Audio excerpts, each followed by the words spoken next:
appreciate you. And time now for Jeff's car culture.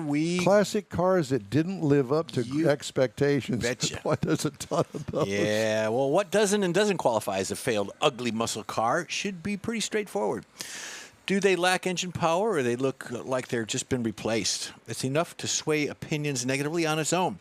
Do they shove gas sipper engines into what should be a sports car? More to the point, does it take a classic muscle car nameplate and turn it into something as a bad economy car? Well, we're about to find out. So here's one. 5th generation Dodge Charger with only 84 horsepower.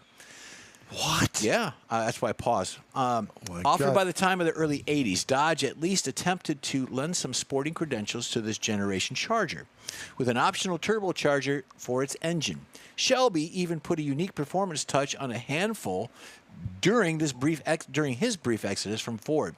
Still, this was nothing more like the Chargers that we know and love, and its reputation just went downhill. Next one we have is a Ford Mustang II King Cobra. In fairness, people really do like the look of this, and they're fond of it for this generation of Mustang. Never mind the newly minted emissions restrictions that laid waste to the engine power.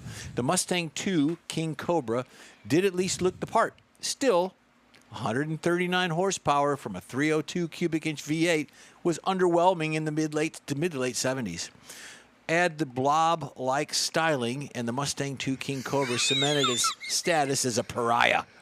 One that'll never be held in the same regard as Let me ask, before. is that a bird on the hood? That is a bird. What do they call it? A screaming chicken from No, Pontiac. but they stole it from Pontiac. I don't know. That looks more. It looks really more like the screaming chicken, not a. Whatever. Maybe it's a dragonfly or something. Dragonfly. No, I think that's a snake right there at the front. Oh, it's King Cobra. There you go. Yeah, there's a snake. Mike got it. Right ding, there. ding, ding. Oh, God. Well, the next one we got Snake is with wings. 6th generation Olds 442. Many of the much-beloved 2nd generation Olds 442s left the factory with a mighty 455. I had a 455 in my 71. What's that one got? 4.5? No, it was a 455. By the time the 6th generation hit the scene, there was little left for the original flair. It was kind of laughable. There's no DNA shared with the older cars in this visual department whatsoever. It's just a mid-'80s Cutlass Calais with a 2.3-liter quad 4 output of 180 horsepower. But that depends on whether you have the W40 or the W41 designation. At least that's the number GM claimed back in the day. The next one, Don will love this one, is a C3 Corvette after 1973. That's important to know. I had one. Take this with a grain of salt, Don, because vets from the C3 era are starkly divided between pre-73 gas crisis models and the ones built afterwards. I had the one afterwards. After the oil crisis, the Corvette platform continuously neutered year by year the staggering degree. Goes along with my personality, doesn't it? Big V8s that once cranked 350 horses or more suddenly found themselves making a fraction of that. The most, I should say the worst of the worst, was the 1980 California Spec Corvette with a 305 V8, 180 horses. That's what mine had. Yep. That's all you got from that motor. Yeah, it was a disgrace. So, too, were the looks altered by years and years of design. Body lines became softer, curb weights rose, and the C3 Corvette became a large, less aggressive-looking vehicle. And the last one I have on my list is a 9th generation Chevrolet Impala SS. Credit to it, the 9th generation Impala SS sported a 5.3-liter LS V8. No pipsqueak of an engine. On that alone, any coupe or sedan could have the foundations of a great muscle car. But the Impala SS simply fell flat in that regard. Trim-specific alloy wheels and a small spoiler that you could just easily find on a Honda, and some SS badging, well, which wasn't that great. But there's a difference in the Impala SS from one of its lower, less powerful trims. It's just a normal-looking mid-size-ish sedan by most expectations. Did we mention that it's front-wheel drive? No, I don't think we did, but that's part of it as well. As an affront to historic nameplate, the people know and love, the Impala is by far the worst offender of this disrespecting of its ancestors. Two thoughts here. Did you see Cletus McFarland's post this week? No, I did not. I don't follow him. Where he had an Altima race. There must have been 75 Altimas at his racetrack down in Florida, all racing at the same time on the same track.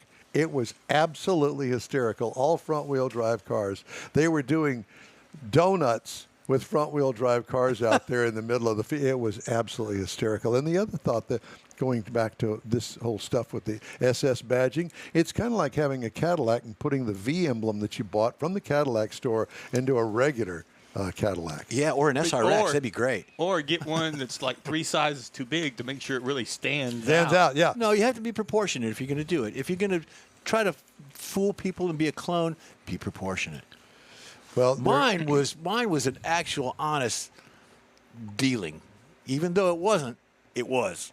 That's all I'm going to say. So why don't you tell that story? When I was on the road for American Tire, I'd drive to San Antonio, I'd drive to Dallas and the local Corpus Christi's and stuff. Anything beyond that, I would fly. So I'm a Cadillac guy. I had a lot of Cadillac friends and dealerships and things, and I used to get my car washed quite often, sometimes twice a day. Hey, what do you charge for a car wash? Well, let me get keys. We'll have it done by the time our meeting's done. So you have an hour-and-a-half meeting. Your car's all spick and span. It didn't cost you nothing. Didn't cost me nothing. So there's one time I took it in, and they said, we got a little issue. The 3.6 emblem, the 3 cracked off because it was a brush machine that they were washing them. Okay, just put a new one on. We don't have one. It's going to be several weeks. We got to get it from Detroit. They got a guy with a smelting factory in Europe or whatever. He's got to make one. So I said, all right, what do you got? Well, we got a V. Put it on. So they did. There's the story of the V6. Yeah, there you go, V6. Thank you, Michael. He just verified my whole conversation there. Oh my God, there you go. Yeah, and it stayed on there to the day I traded it in. In fact, I think I got more money because they thought it was a V. InWheelTime Car Talk Show continues after this quick break. You own a